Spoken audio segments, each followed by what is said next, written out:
Sedekia, Raja Yehuda. Runtuhnya kerajaan Yehuda. Sedekia berumur 21 tahun pada waktu ia menjadi raja, dan 11 tahun lamanya ia memerintah di Yerusalem.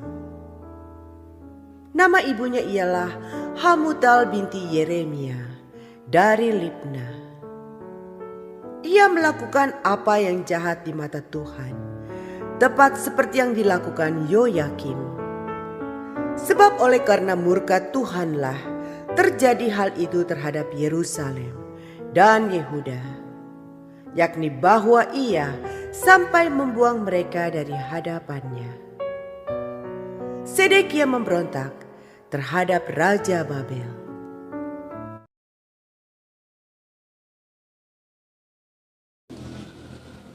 Mari kita berdoa. Bapa yang baik, Bapa yang kami sembah, kami puji, kami agungkan. Pada pagi hari ini Tuhan, kami mengucap syukur buat penyertaan Tuhan, kebaikan dan cinta Tuhan bagi kami, sehingga Tuhan perkenankan kami untuk kami boleh bersama masuk dalam saat teduh pagi kami. Tolonglah kami Tuhan untuk kami boleh mengerti isi hati Tuhan. Tolonglah kami Tuhan untuk menjadi pendengar firman Tuhan yang baik. Kami berdoa Bapa, biarlah nama Tuhan saja yang dipermuliakan, hati Tuhan yang disenangkan, dan firman-Mu saja yang diberitakan Tuhan. Di dalam nama Yesus kami berdoa, haleluya, amin. Shalom saudaraku. Firman Tuhan hari ini bertemakan upah dosa ialah maut. Nah, saudara-saudara yang terkasih di dalam Tuhan, hidup kita di dalam setiap pergumulan kita, dalam setiap permasalahan kita, itu ibaratkan ketika kita berada di dalam pasir hisap, ketika kita terjebak di dalam pasir hisap. Di saat itu, situasi yang demikian membuat kita tidak dapat bergerak kemana-mana. Sehingga yang kita dapat lakukan adalah berdiam, menanti orang datang menolong kita. Kenapa? Karena ketika kita semakin bergerak di pasir hisap, maka kita semakin akan tenggelam. Dengan cepat sekali kita akan tenggelam. Nah, saudara-saudara yang dikasihi oleh Tuhan, demikianlah dosa.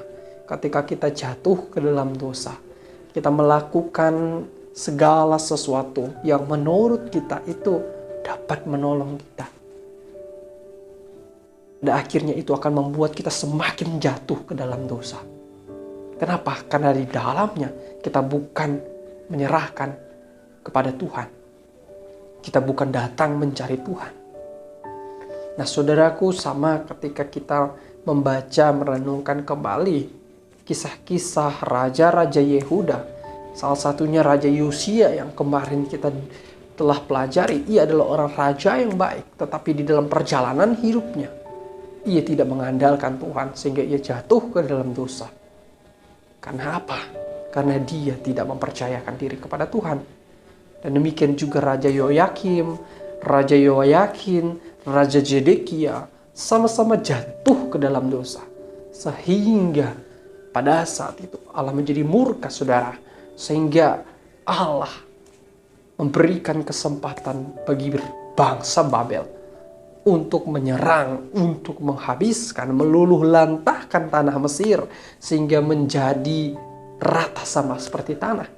Segala harta kekayaannya dijarah, barang-barangnya ada di bait Allah semuanya dijarah, orang-orang yang ada dijadikan sebagai budak, dan bahkan seluruh yang ada pada Israel semuanya habis lenyap. Saudara-saudara yang dikasihi oleh Tuhan, apa yang terjadi karena bangsa Israel tidak mau berbalik kepada Tuhan. Tuhan menghajar mereka sedemikian sehingga mereka jatuh terpuruk. Tuhan izinkan bangsa Babel untuk menjarah mereka. Kenapa, saudara? Karena mereka tidak mau berbalik kepada Tuhan. Karena mereka tidak mau mendengarkan suara-suara Tuhan.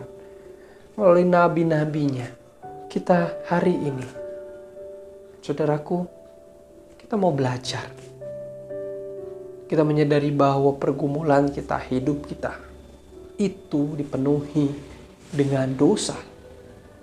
Sehingga kita tidak dapat berbuat apa-apa selain daripada kita datang kepada Tuhan melalui doa, melalui perenungan firman kita, melalui saat teduh kita kepada Tuhan. Datanglah secara pribadi, berdiam diri dan berseru kepadanya. Bertobatlah. Tinggalkan semua dosa yang membuat engkau jatuh terhisap, ibaratkan di dalam pasir hisap, saudara. Mari kita berdiam, berseru, berserah kepada Tuhan. Bukan mengatakan pasrah, tetapi berserah kepada Tuhan, saudara. Sehingga di dalam perjalanan hidup kita, perjalanan iman kita, tantangan-tantangan iman yang kita hadapi, entah itu masalah keluarga kita yang saat ini sedang sangat-sangat panas, di dalam pekerjaan kita mengalami problem yang begitu berat, saudara, di dalam studi engkau pun bergumul karena engkau mengalami kesulitan di dalam ekonomi, engkau kesulitan di dalam memahami pelajaran, engkau kesulitan di dalam hal yang malas, saudara.